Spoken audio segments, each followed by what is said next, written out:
Okay, let me start recalling where we were. So we looked at last counting problems we looked at was counting permutations. What are permutations? Permutation is a sequence of elements taken from a set. So because it's a sequence, so it's ordered. And there's a term r-permutation, which means that you take a subset of r, sorry, a sequence of length r of elements. And somebody mute yourself. Oh, thank you. So yeah, and the order matters. So the number of permutations is denoted p. Okay, let me make a better pointer. P and r. It's a r-long permutation out of a set of n elements, and it can be counted as product. And that simplifies to n factorial over n minus r factorial. So there were some examples, we went over them. And okay. Okay. So a new type of objects to count, subset. So say you have a student council, and the student council is made of 4 functions. So there's the president, the VP, treasurer, and secretary. And so you select officers from the council. There is 15 members of the council, and you select 4, but you assign roles to them. Well, that means that what you are choosing is an ordered sequence, right? The first person, let's say that you choose the president first, and you have 15 choices. Once that is chosen, then VP, you choose VP second, and that's out of 14 remaining elements. You choose this one, treasurer out of the remaining 13, etc. You select 4 elements in the set, and you order them because these officers have distinct functions. But what if you select, let's say, executive committee? So the only thing that said whether you are in the committee or you're not, it doesn't matter what function you have within that chosen selection. So that means that you're choosing subsets rather than sequences. And what's the difference? Well, the difference is that here you are choosing ordered sequences, while here you're choosing subsets, which means you're choosing 4 elements, and you don't care in what order.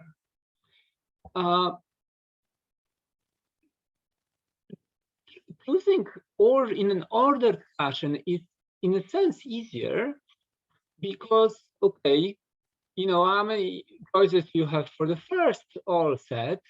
The second is all set with that one removed. For the third, all set with 2 removed, etc. So, you know, it's clearly n times n minus 1 times n minus 2, etc. But if you're choosing unordered set, then you see, choosing Margaret first from the set and Sally second versus is indistinguishable from choosing Sally first and Margaret second, right? Because so let's say that you're trying to count how many ways of choosing there are, right? So again, let's try to do the same. We're choosing the first person in the set, then there is remaining 14, so you're choosing the second person from that, but you overcounted because a selection that took Margaret first, Sally second, Frank third, George fourth is actually can be created in many different ways. For example, maybe you selected Frank first, and then George second, and Sally third, and Margaret fourth. if you think of them as order selections, this is a different process. But if in the end what you're choosing is an unordered set, then these were two different ways to do the same thing. So how do you count this?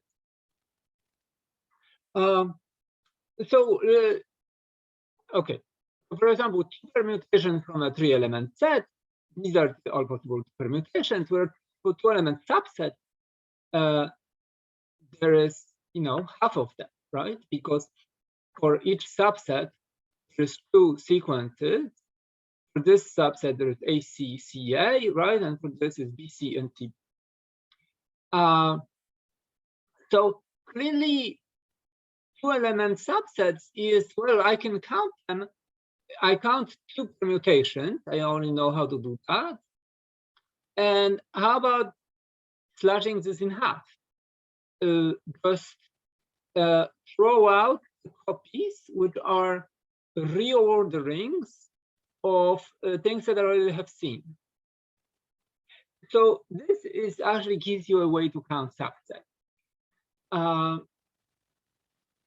Because basically this method takes ordered sequences and throw away copies, which are all the reorderings of the same objects. Like, for example, this and this is the same set, but reordered, right? So this is, you can generalize this to not only two long sequences, but sequences of arbitrary length and subsets of arbitrary length. So,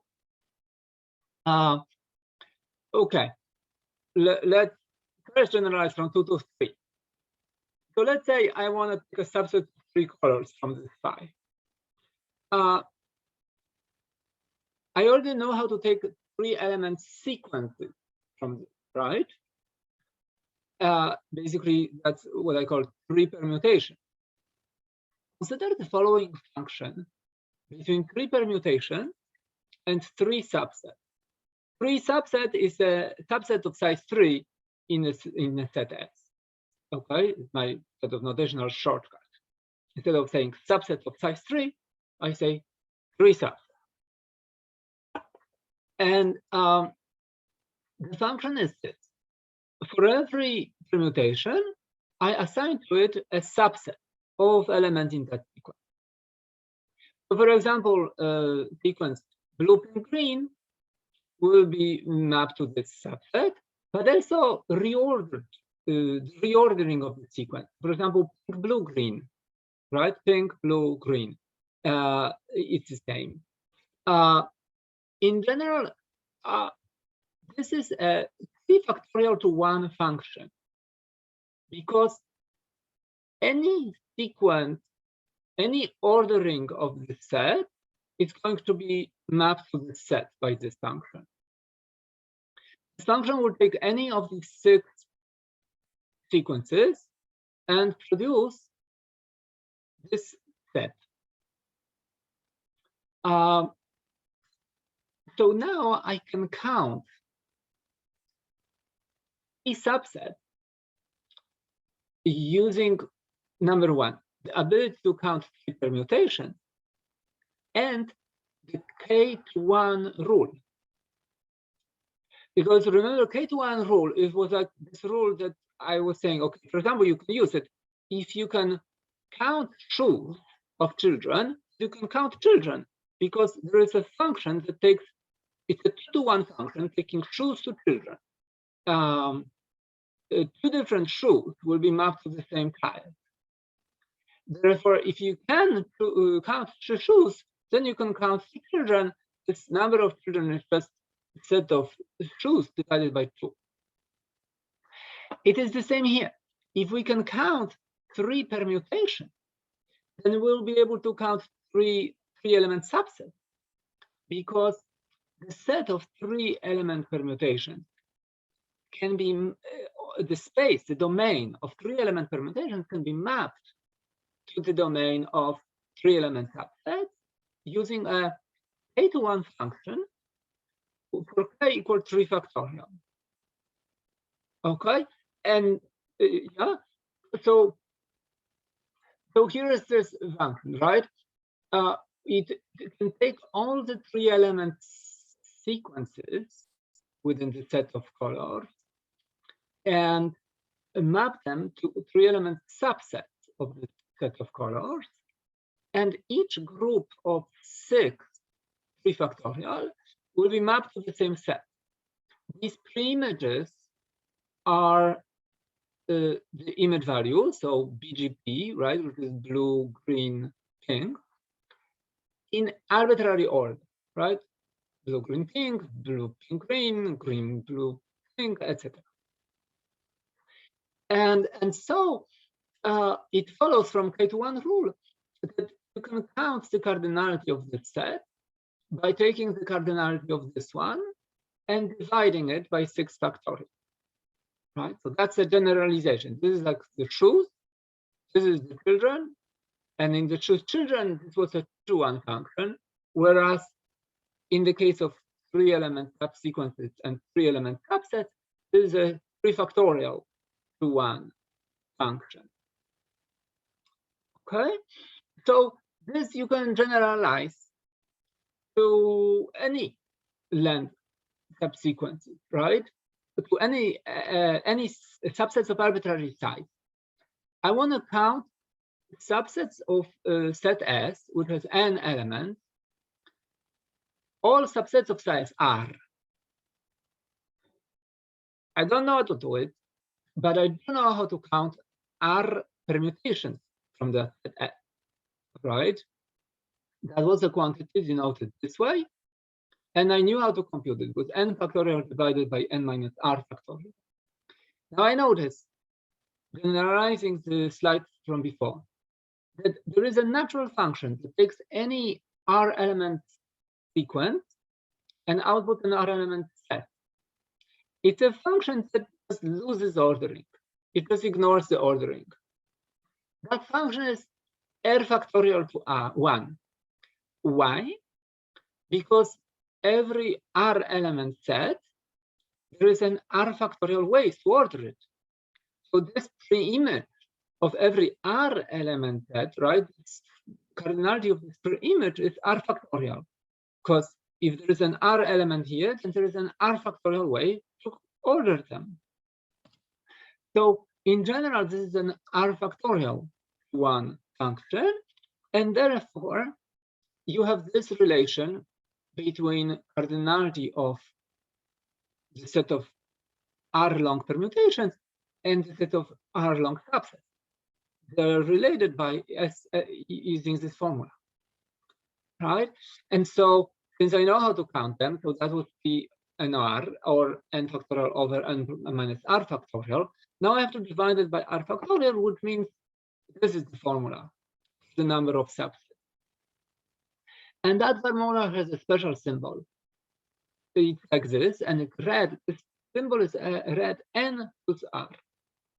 Okay, and it's a special symbol that denotes the number of subsets of size r in a set of size n. N plus r denotes the number of possible ways of choosing r elements out of n. Okay, and the way to compute this is, right, it's red n r. And some people denoted this way, I don't like this notation because it's very similar to P. Okay, so P and R. So you can get confused between them. Whereas this symbol is very distinct looking.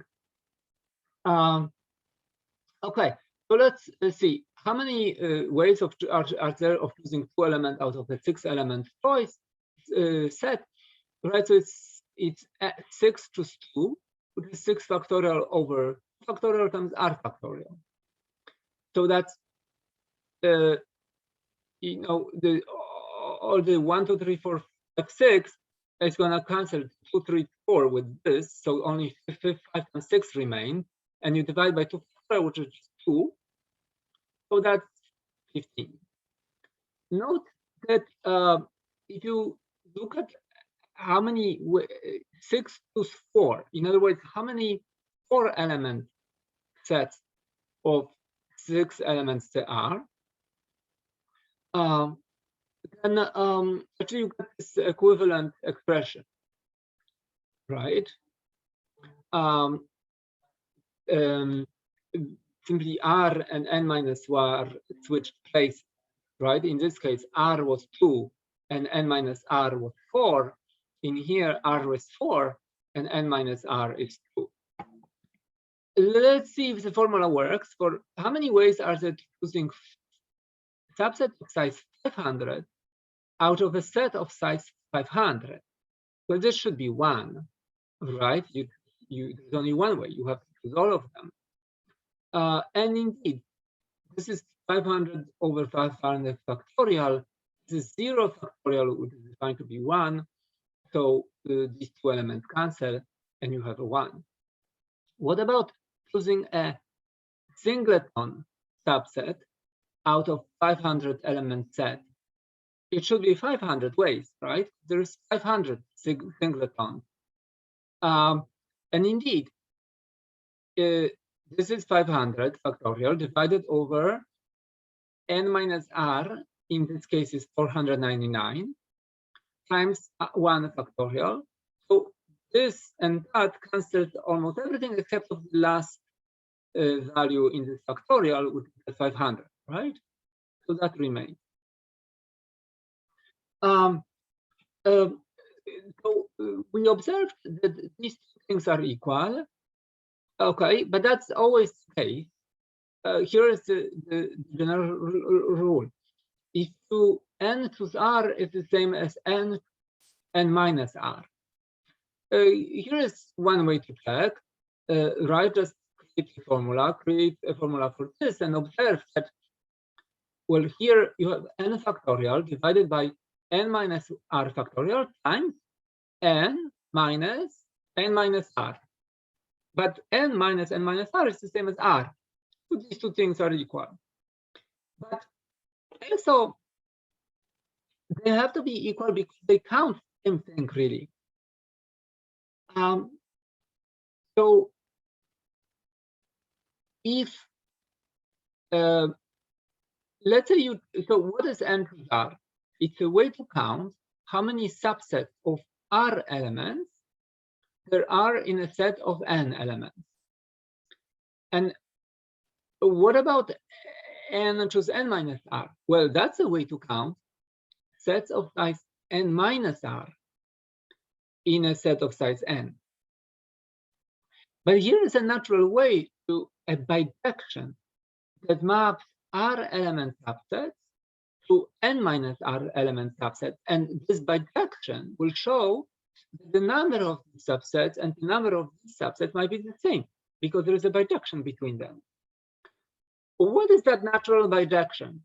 That within a set of n elements, to every r element subset, it creates an n minus r. That bijection is a complement. You take a set and you output its complement. If the set has r elements, then its complement must have n minus r. It's so it's on the proper domain, right? Like now, for every r element subset, there is a complement. Yes. If this image has r elements, and how many elements has the complement has, must have n minus r. So it must be in this domain, in this subdomain. Is it 1-to-1? Can two r elements subset have the same complement? No. If two sets differ by any element, then they must have different complements. Is there two sets? Yeah. So it's 1-to-1. Is it onto? Is every n minus r element subset, does it have some preimage under this function? Well, yes. Take an n minus r subset and complement it. The complement of n minus r subset will have r elements. And if you complement that one, you're gonna get your set back. So therefore, it is an onto function. Every n minus r element subset has a r element subset as a pre-image in this function. So it is a bijection. So therefore, this basically proves that if you can count r element subset this way, then by this bijection, that's the same way you can count. There's a way of counting this subset, and so therefore these two expressions must be equal. Okay. I mean, what I'm doing can be simply described as this: if you have to choose, 80 students out of 90, well, you can just as well choose 10 students that you're not going to choose. Put 10 students aside. That's the same process as choosing 80, right? So I can either choose the set or I can choose the complement. These are equivalent processes. And, perhaps one of them is easier because in this case of like 80 students out of 90, yeah, there's 80 choices I have, but no, actually I have 10 choices, right? Choose the 10 students who will remain outside. So subsets versus permutations. Where do you have a subset? Where do you have a permutation? So let's say you have a pianist who compete, and in the first round, you select 25 contestants to go to the next round. Are you choosing permutation among the pianists? Do you take 25 of them and you're ordering them, or you just take 25 and you don't care about the order? And yeah, so the student says it's a subset, it's an unordered, correct, right? So it's an unordered choice of R. So the answer is how many ways to choose? 100 to 25, right? That's expression. Now in the second round, you select first, second, third, and fourth, and fifth place out of the 25. Now what you're doing is that you're choosing a permutation. You're choosing 5 of them in an ordered way because the roles are meaningful, right? So the answer to the second way of choosing is the 5 permutation. Okay. So this is where we are so far, right? Like if you have a process that is a disjunction, you're choosing either this kind of things or this kind of thing, either a letter or a number, to go to some element of, say, a password. Then you sum over all possibilities in the two sets. If the product rule, if you have two independent processes where you have to choose something in one set and something in the other, then it's a product of how many choices are in the first one and how many choices in the second. If you're taking sequences, ordered elements from a set, but repeats are okay. Well, this is simply how many sequences there are over alphabet of size, an alphabet A. This is a generalization of a product rule. You independently choose the first element, the second, the third. Therefore, you multiplying cardinality of these individual choices. But what about if you don't have repeats? If you cannot have repeats, so these choices are not independent now. You're choosing a permutation from a set of element A. This is the expression for it, and we had a special symbol P like this. And if you're choosing subsets, so order doesn't matter, and also the elements are distinct, right? Because that's what the subset is. Like you cannot choose the same element several times. Then we just talked about it, right? n plus r expression. Okay, let's apply these things. Okay, some string counting problems. So you have how many binary strings with 9 bits and exactly 4 1? What is this? How do you count it? Well, you have 9 positions, and you have a budget of 4 for ones. So basically, what you're choosing is positions where one goes, right? And how many ways to choose these positions? 4. You have to choose 4 positions out of a set of 9. That's the order of positions. So the positions are labeled. First, position 1, position 2, position 3, position 4. When you're choosing these positions, you're choosing a subset. It's a set of size 9 for 9 positions, and you're choosing 4 of these positions. You're not ordering the positions. The positions have a label that says which order I am.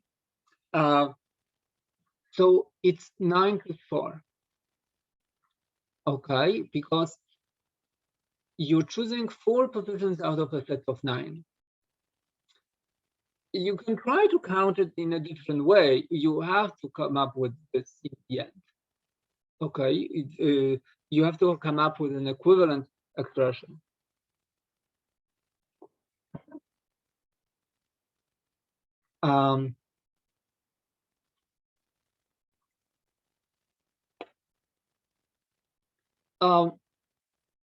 What I did implicitly is that I used a bijection between a set of positions to strings, to substrings with exactly 4 1. This bijection maps like this. If somebody is for every a subset of these positions of size 4, I can create a bit string like this. The bit string will have 1 whenever at an index that is in the set of positions I chose, and it will have a 0 at a position that is not in the set. So remember, I was like, when I was saying, how can I count subsets? With counting subsets and counting bit strings, subsets of n positions, and counting bit strings, there's equivalence between them. It's this is the function that shows equivalence between them. It maps a subset of position to a bit string. And therefore, like, once I know how to count subsets of positions, then I know how to count bit strings with, some constraint, right? Like in this case, 4 elements have to be ones. Okay, so we were going over this example of this function mapping position is set of positions or subset of positions to bit strings. Okay.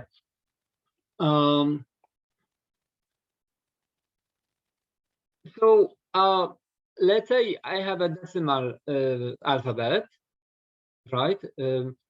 And how many strings of an 8 of decimal digits they are? Well, 10 to the 8, right? So 10 possibilities for every digit. You have 8 digits, so it's 10 to the 8. Now, what about strings have exactly 3 5? Okay. As in the binary case, I can split this process into 2. One of them is going to be just like in the binary case. First, I decide which positions are going to be occupied by this 5. I have to choose 3 positions. So that's exactly like in this case where I had to choose 4 positions out of this set, right? So now I have 8 positions, and I have to choose 3 of them where I'm going to put 5. So so this first process chooses 3 positions out of 8 where I'm gonna place 5. Once this is decided, the second process will choose the remaining digits. Now my string has to have exactly 3 5s. So whereas these 3 positions will be occupied by 5s, the rest, which is a minus 3, which is 5, have to be occupied by non-5, right? So I'm choosing these other positions, digits that go into the other position from a reduced alphabet. 5 is removed. So how many choices here I have?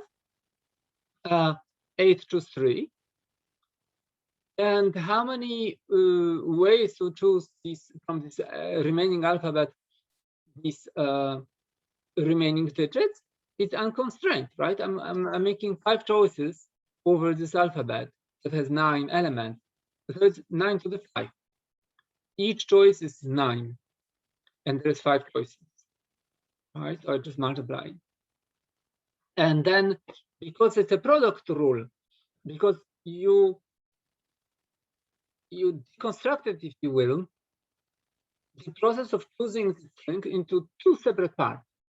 First, choose positions for the 5s. Second, choose remaining characters in that string. And these 2 processes are independent. It doesn't matter how the positions for the 5s go. There is always 5 remaining digits. No matter where the 3 positions are placed in the string, the remaining digits are ordered. So you can give one choice to one person, the other choice to the other person, and they can independently choose, make their decisions, and then these decisions can be combined, right? So it's an independent choice. So therefore, it's a product rule.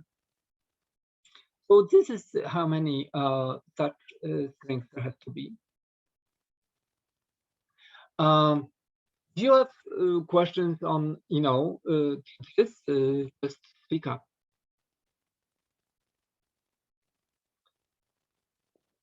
Another example. So, okay, how about, so we have 3 5s, and how about also 2 1s? So now, how do I do? I have 8 positions. Again, I'm going to choose 3 positions where I'm going to place the 5s. Now, how many positions I have left? 5, right? Because I chose 3. So out of the remaining 5, let's choose 2 positions for the 1s. And how many positions I have left? I took 3, I took 8, 2, so there's 3 remaining.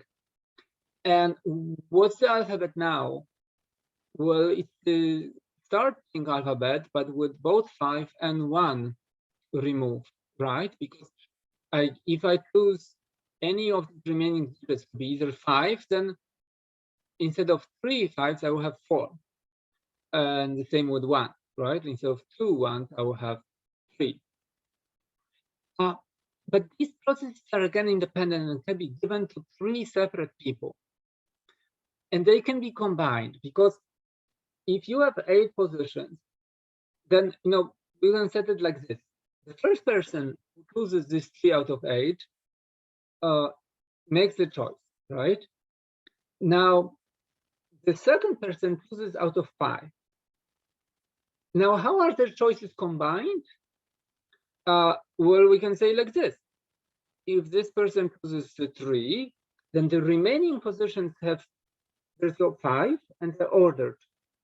So this choice of 2 can be mapped onto the string of length 8, right? Because however this person chose 3, there is always 5 remaining. So the way that you're going to take this choice and this choice and combine them into an 8-digit string, it's maybe complicated somewhat, but Not really, but nevertheless there are independent choices. And clearly this choice is independent from these positions, right? There's always going to be 3 positions remaining out of when these 2 choices are made. These positions are ordered from left to right. So the person who is choosing these 3 digits, is going to, at the end, infect them to the 3 untaken positions, right? So again, it's a product rule. So there's 3 choose 8, 3 for this. There's a 5 choose 2, and here I have 3 digits and an alphabet of size 8. So it's 8 to the 3, and so I multiply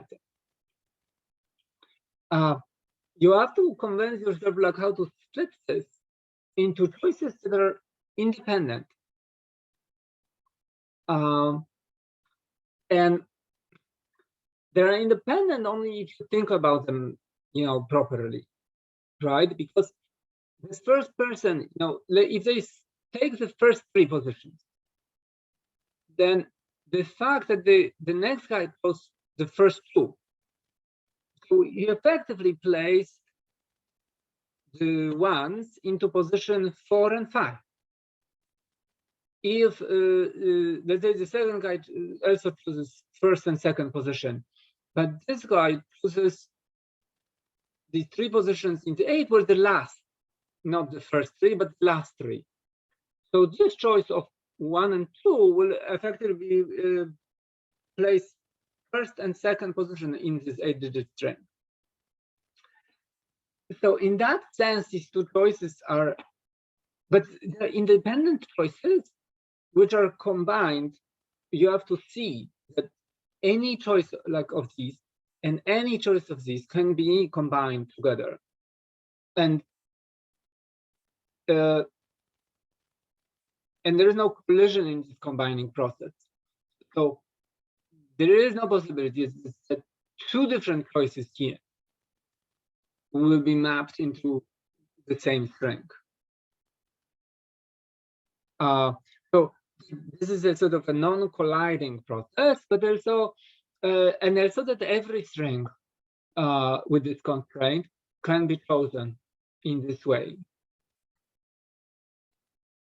right? And of course, you can arrange this process differently. For example, you can say, well, this choice was arbitrary, right? Perhaps I choose first 2 positions out of 8. And then I choose 3 positions out of the remaining 6, right? I can do that. I will have an equivalent expression, even though the 2 terms will read 8 plus 2 times 6 plus 3. And it's not immediate that these 2 expressions will are expressing the same value numerically. We'll come back to this.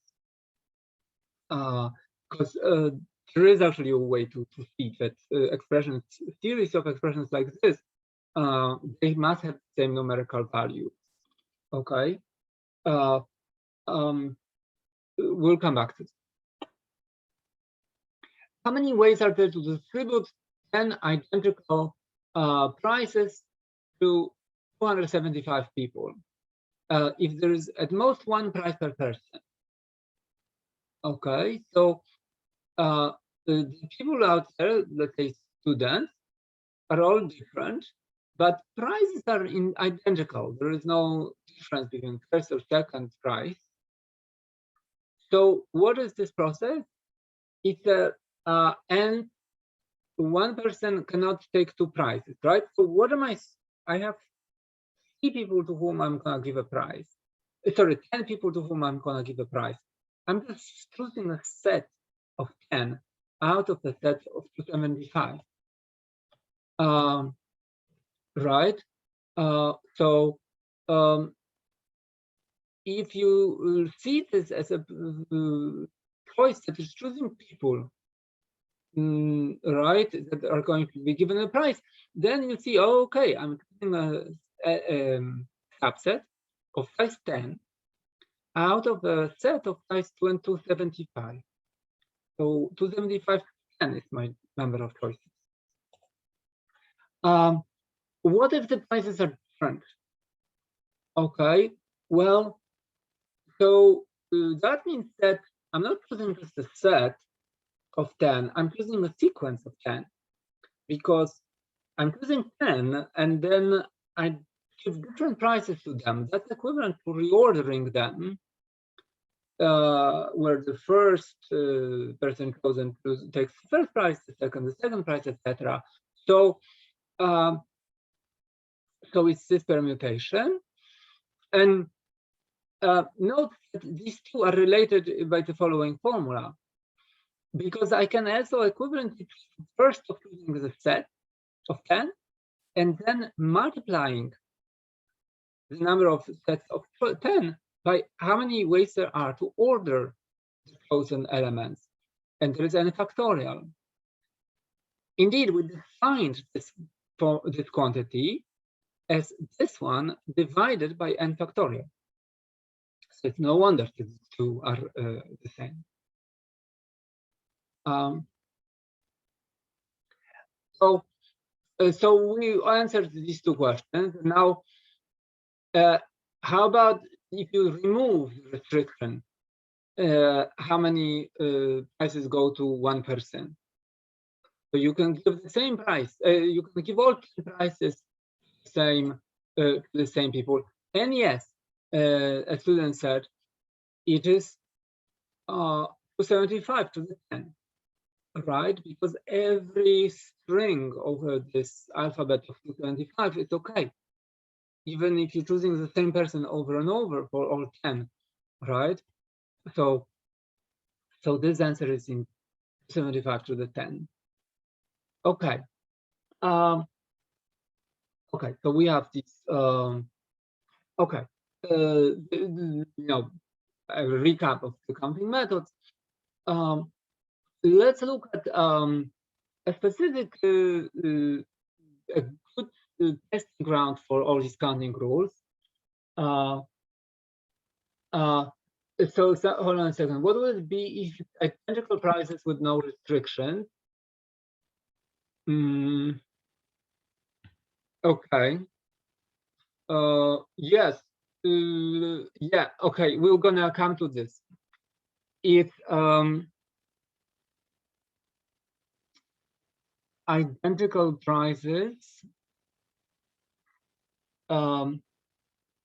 So that's like if there's restrictions, right? So that means that I'm choosing a 10-element set.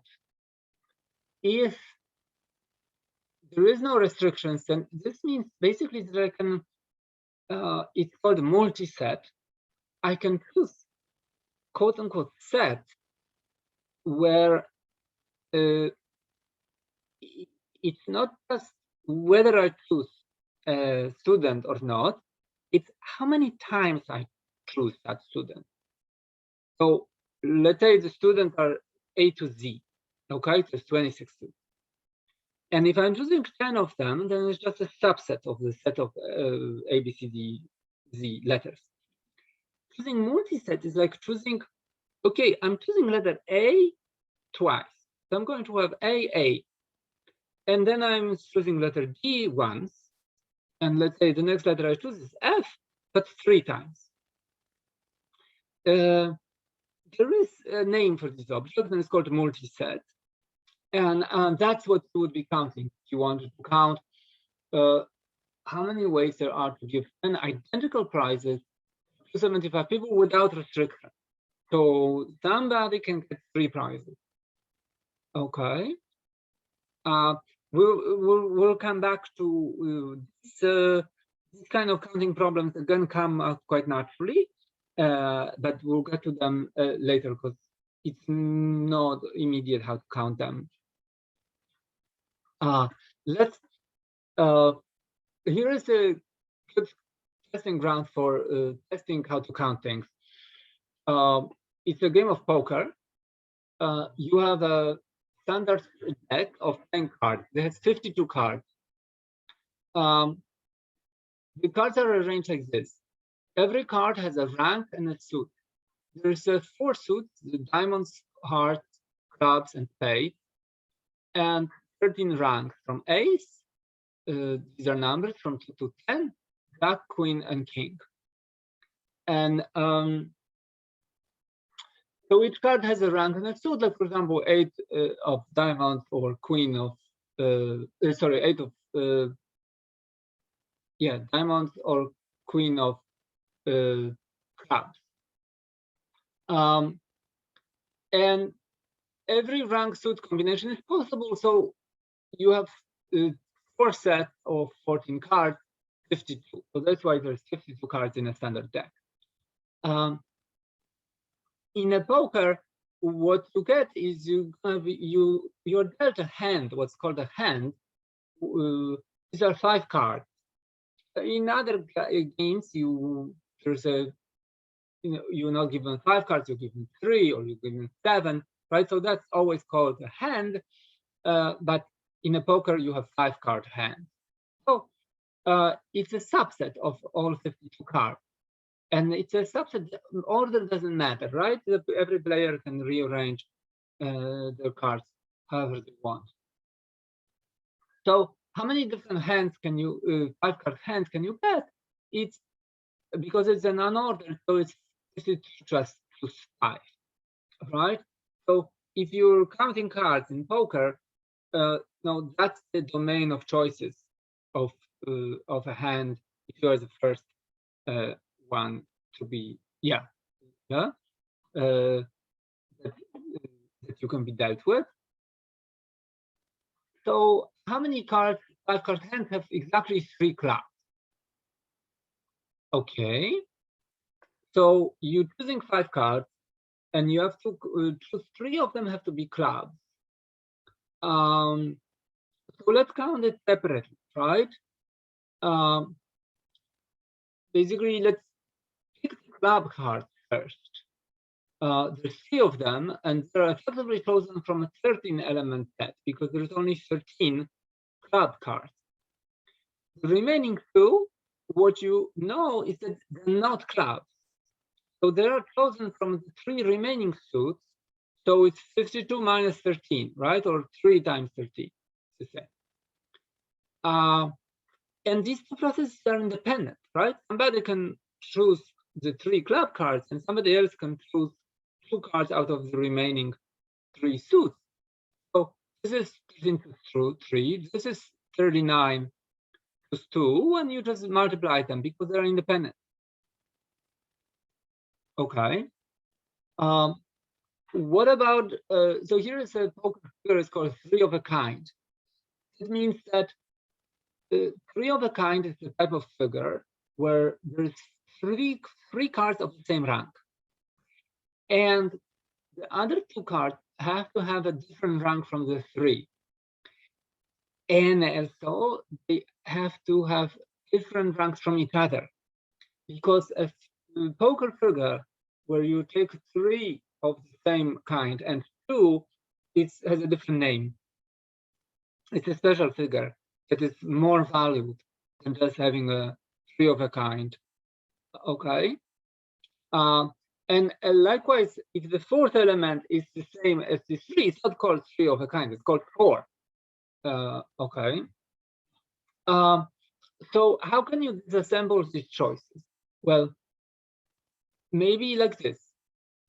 First, the rank of the card of which you're gonna have 3. Choose the suit of the 3 cards within that rank. And choose the remaining 2 cards from all the other ranks. These 3 choices are independent. Clearly choosing suit of the 3 cards within the rank is independent of choosing the rank. And choosing the remaining 2 cards, because if you order the ranks, then this choice, right, is let's pretend that there are 12 ranks. And once this rank here is determined, the ordered choice of 2 out of 12 will be mapped to the choice of 2 of all of them minus that rank that was taken here. So in that sense, are independent choices, right?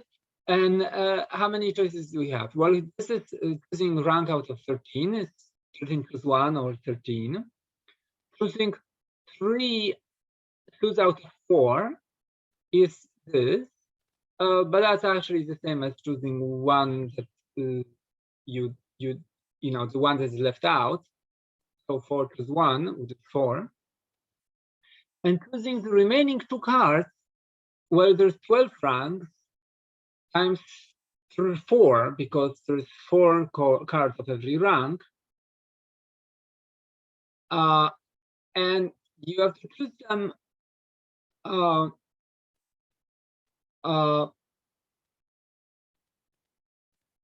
because of them, will have a different rank from the. Okay. You know what? I violated my own thing. Let me just check. Yes. I ignored constraint. The 2 remaining cards have to have different rank from each other. So this overly simplifies it. I realize it now. Because perhaps these 2,000 cards from this, the only thing I remove here is the 4 cards in this rank here, chosen. So it could be that this way of counting that I'm going to choose 2 of the same rank, right, which was forbidden. So I should modify this to, you know, I can erase this constraint. If I erase this constraint, then this is a proper way of counting. If I want to keep this constraint, then I have to take the first card. It's 52 minus 4 plus 1. And then how many cards I have left to choose the final card? I have to not count this rank here and not count this rank here chosen, right? So I will have 52 minus 8 choose 1 in the second choice. Okay, so it's not hard, but it's not written here. Okay, I'll make it into 2 slides, right? Like first without this constraint, which will be here, and then with this constraint added, and I'll have not just this point, but yet another. Okay, I don't know if you could see what I'm saying. What any questions?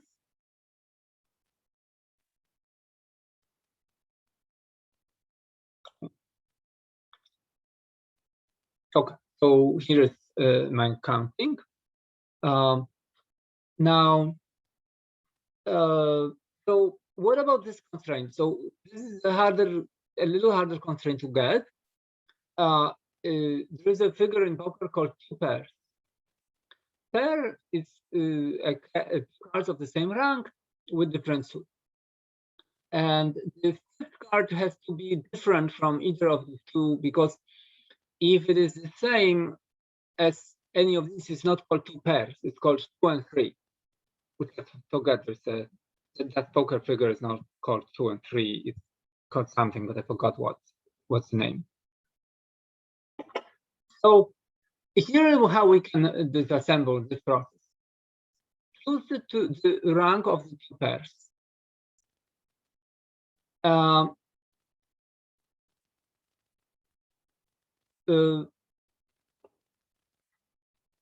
Choose 2 suits.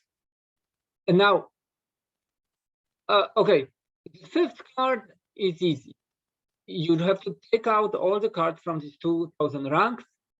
So it's going to be 52 minus 8. And you choose 1 card from them.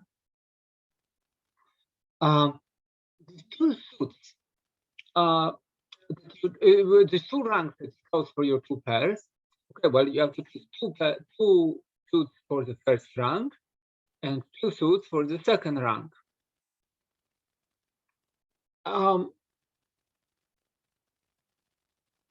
But you have to be careful, because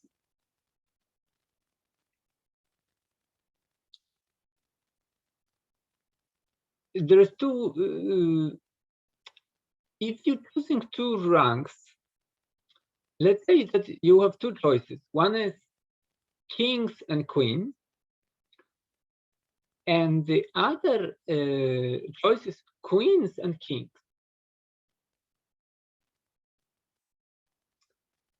They differ only by ordering.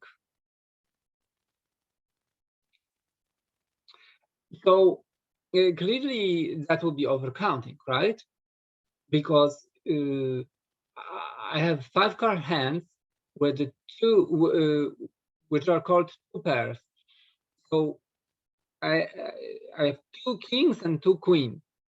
It doesn't matter if I have two kings first and two queens second versus two queens first and two kings second, right? They're unordered.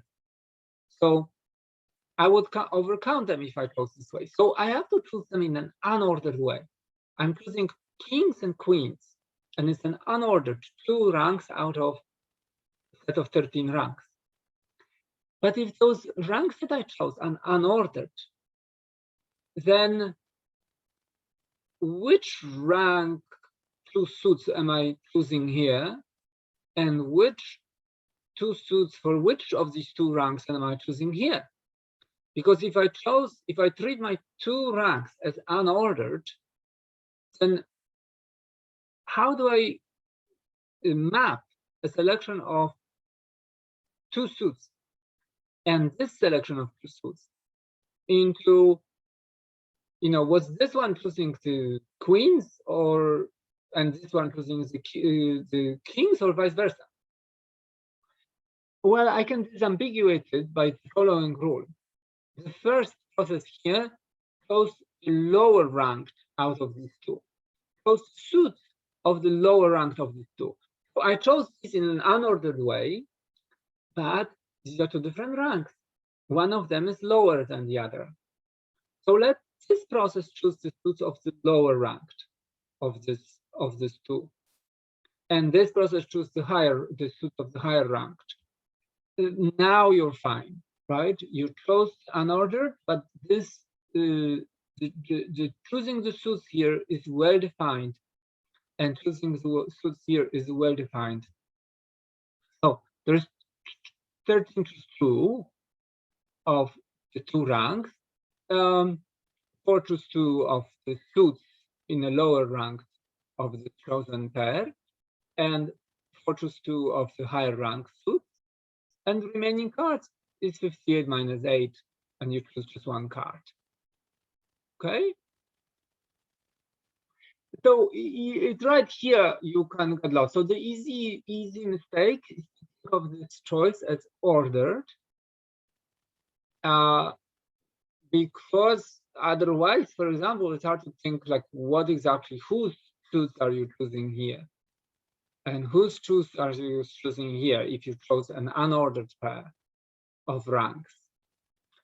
But that is a mistake. You will be overcounting. The ordered selections are twice more than the unordered ones. Okay, so by the product rule, you have the formula. So let's say no face card. So face card is ace, jack, queen, king. So you're choosing from a reduced set, right? Of there's 9 elements in every suit, so 36 cards. So it's 36 plus 5. Okay. Different examples. You have a club with 10 men and 9 women. You have to choose a commit of 6. And okay, so it's 6 out of 19 people, right? But let's say that you require that the number of men and women is the same. Okay, so that's not hard, right? Like it's 6 committee members, so 3 have to be men, 3 have to be women. So it's 9 to 3 and 10 to 3, right?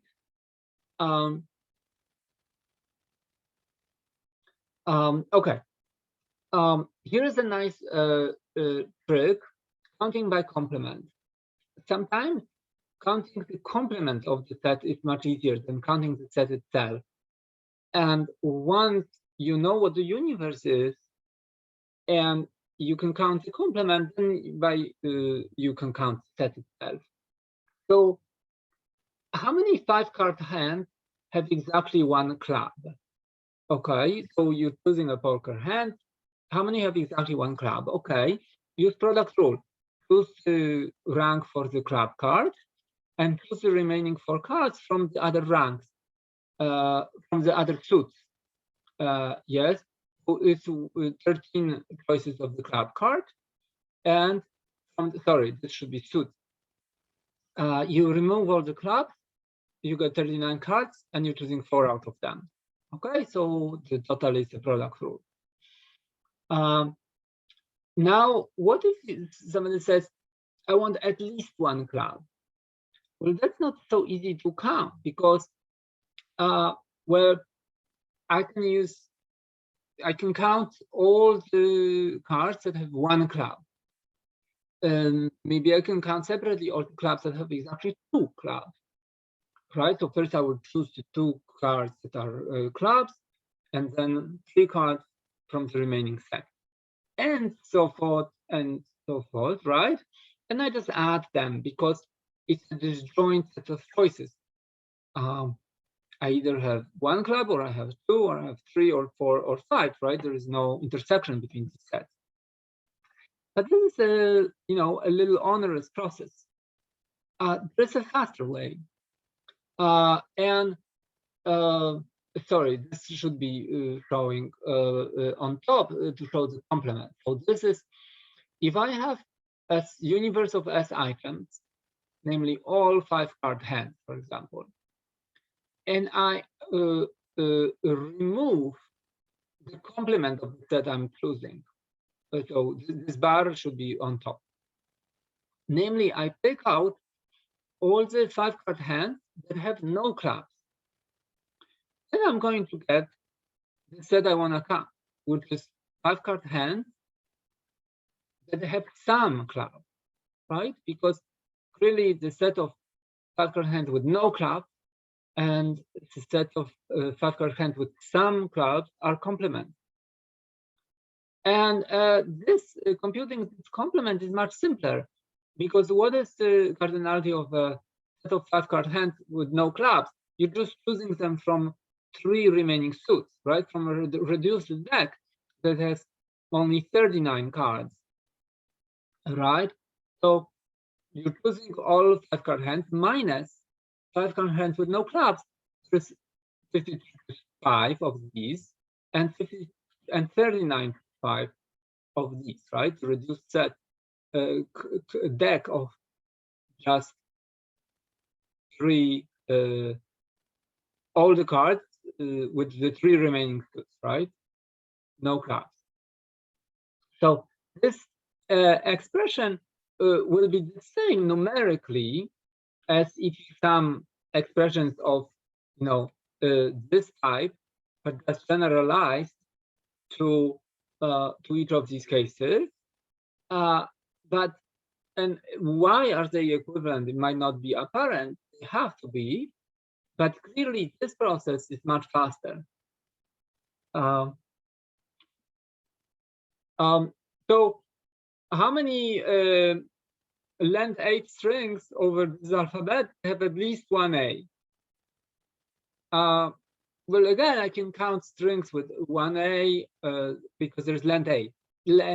So all the strings with exactly 1 A, all the strings with 2, strings with 3, all the way up to 8. But the much faster way is to count strings that don't have A. So take all 8 character strings over this alphabet and subtract from them the set of those that have no A. So in other words, they are strings over the reduced alphabet.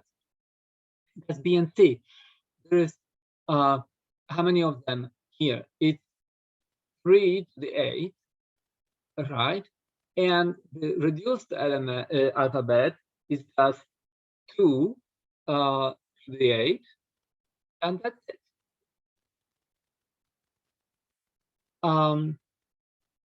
Okay, permutations with repetitions. So this is a set when I want to choose an ordered sequence, but repeats actually make sense. So I can choose the same element several times. Okay. Okay. So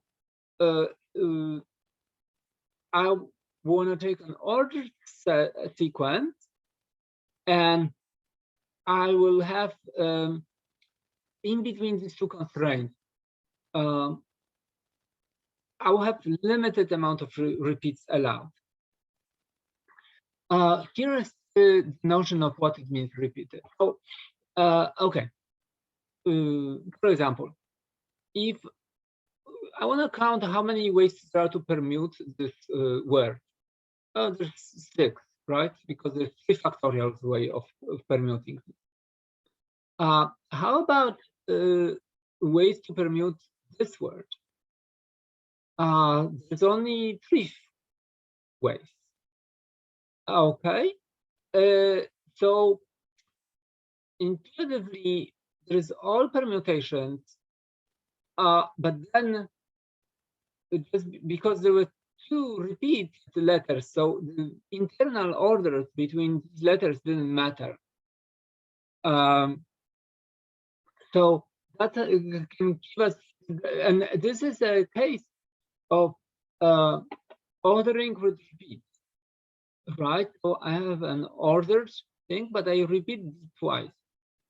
That's the notion of like limited repetition that I had in mind on the previous slide.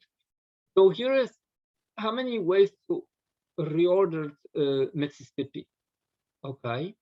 Well, you have 11 total letters in this word, but there's 4 I's, 4 S's, 2 P's, 1 M. I can count this like follows. I count the place, I first places for I's. There's 4 of them. They have to be occupied by I's. Now, of the remaining, so I chose 4 out of 11, so I will have 7 places remaining. And in those remaining 7 places, I place S's. And once I'm done that, how many places I chose? 8 out of 11. So there's 3 more. So let's choose 2 places out of those 3 where P is going to go. So it's a choice of 2, 3 plus 2, and the remaining there is nothing to choose. So the total number of choices is the product of these. But okay, but why? Maybe I first choose places for P's, right? So I change this process. Here I'm going to have, instead of 11 plus 4, I will have 11 plus 2. And in the next step, I will have 9 plus 4.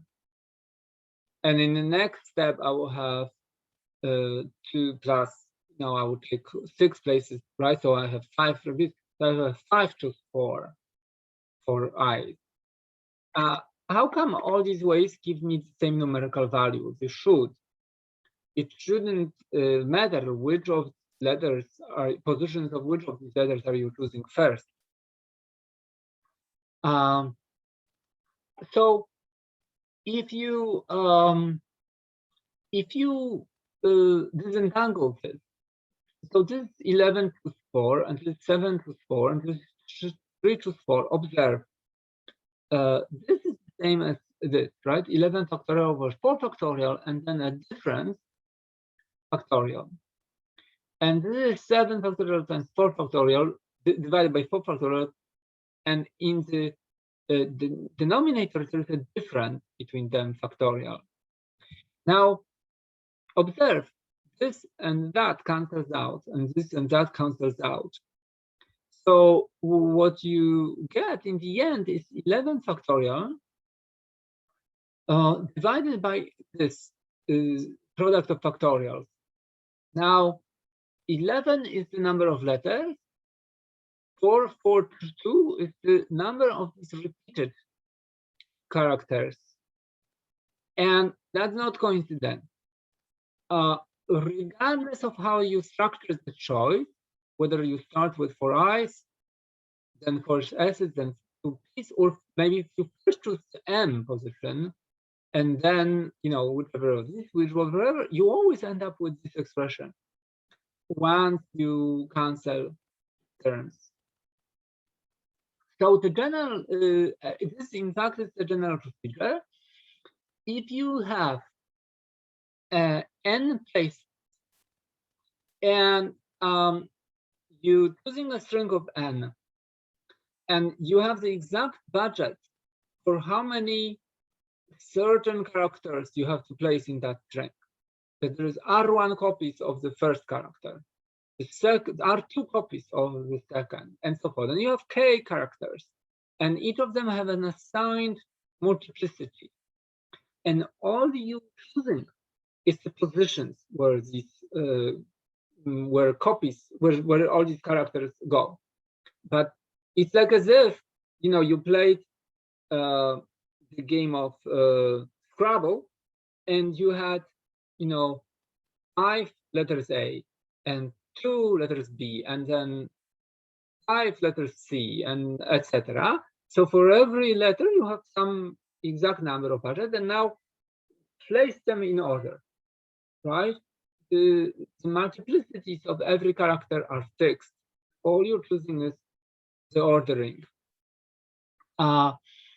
So this was so the general formula is that you order it's the n factorial divided by these factorials, which are the multiplicities of each letter, which gives you this example in the Mississippi example. Why is this correct? So this can be seen by a K-to-1 rule, because look, it's the K-to-1 rule because I can think of them as in the following way.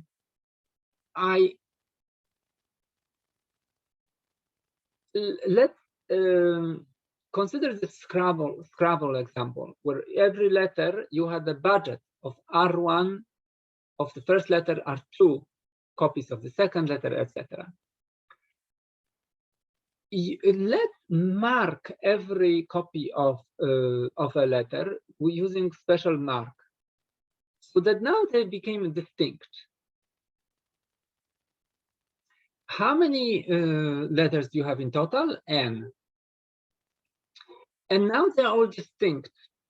So how many ways are them to place them in order? Well, n factorial. But let's now erase the marks.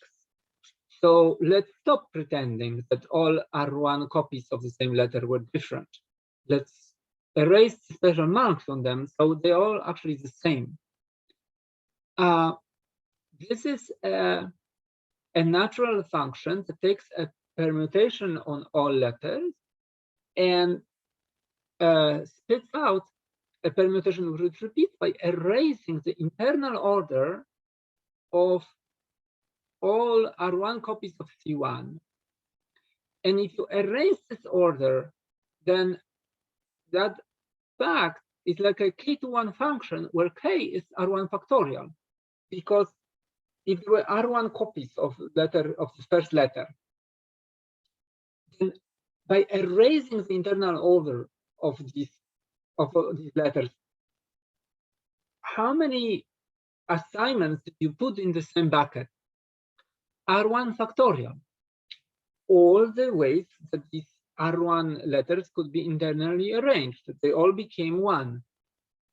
And the same process erased all the internal orderings of C2 letters, of which there was R2 factorial, right? So this process of forgetting about the internal orderings of the letters is a K-to-1 process where K is this factorial, right? So, for example, think of Mississippi, and just let's pretend that all I's are different, and all S's are different, and P's are different. So in that case, you have 11 different letters. So you can order them in 11 factorial ways. but then you stop pretending that S's are different. In other words, every arrangement of 4 factorial is going to be mapped to the same one. That explains dividing the total number of orderings by r factorial. And as you delabel, erase the internal labels on the i's, how many of the orderings did you now place in the same bucket? All those orderings where i's were internally permuted. There is 4 factorial of them. This explains this formula, right? In this case.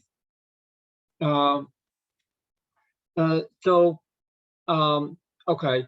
For example, if you have budget of 6 copies of A and 2 copies of B and 2 copies of C and 7 copies of D, how many strings can you write with exactly this budget?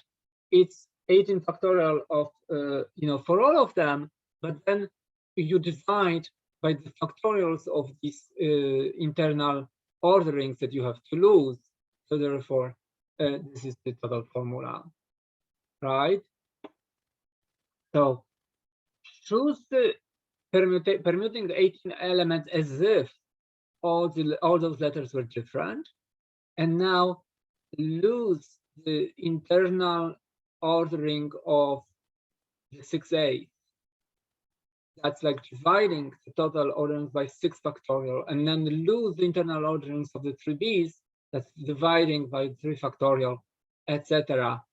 So it's a K-1 rule that looks at letters in the domain as if they are distinct. Each copy of A is distinct, each copy of B is distinct, each copy of C is distinct, and each copy of D is distinct. And when it maps, it loses these internal distinctions. That function is K-1, where K is, right? All orderings of internal orderings of A's, internal orderings of B's, internal orderings of C. So, okay, maybe a final example. How many ways there are to assign 20 different tasks to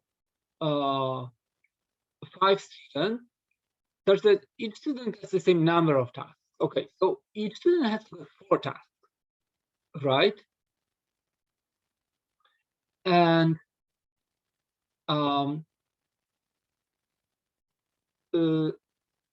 there's 20 tasks. Think of them as positions.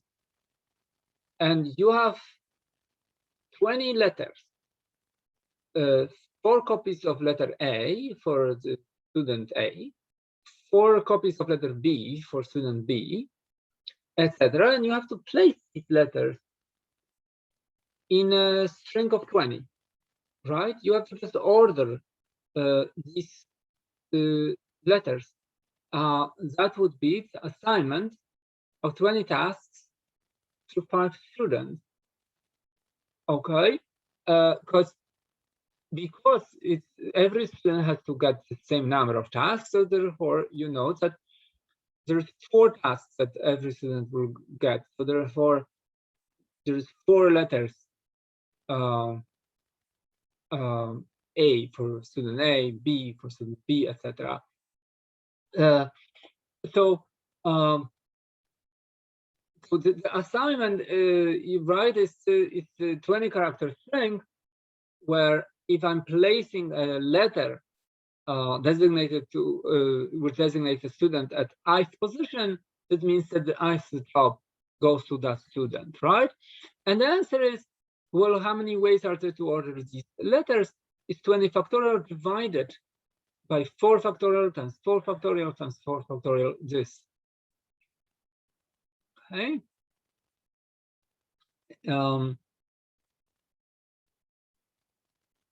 Okay. Yeah, so another kind of typical example of this type. You have 10 cookies, 10 kids, and the cookies are, there's 4 types. And you know exactly, there's 3 chocolate chip, 1 sugar cookie, 4 ginger, 2 oat. Okay? So within this type, the cookies are identical. So it doesn't matter whether first kid gets, the first chocolate chip and the second gets the second chocolate, or the chocolate chips are flipped. They're the same. The internal ordering of the chocolate chip cookie does not matter. So you have 10 letters, 3 copies of letter C, 1 copy of letter S, 4 copies of letter G, and 2 copies of letter R. And you have to order these letters. Every ordering of these letters, it basically says, okay, the first kid is going to get whatever is on the position of that kid. The second kid gets whatever is on their position, etc. Right? So how many orderings of these letters there are? This many. Okay. Etc. Right? Okay. Okay. Yeah. Let's end here. Right. So I forgot. Maybe I have more examples, but you can see them on the slide. Let me know if you have any questions to this, or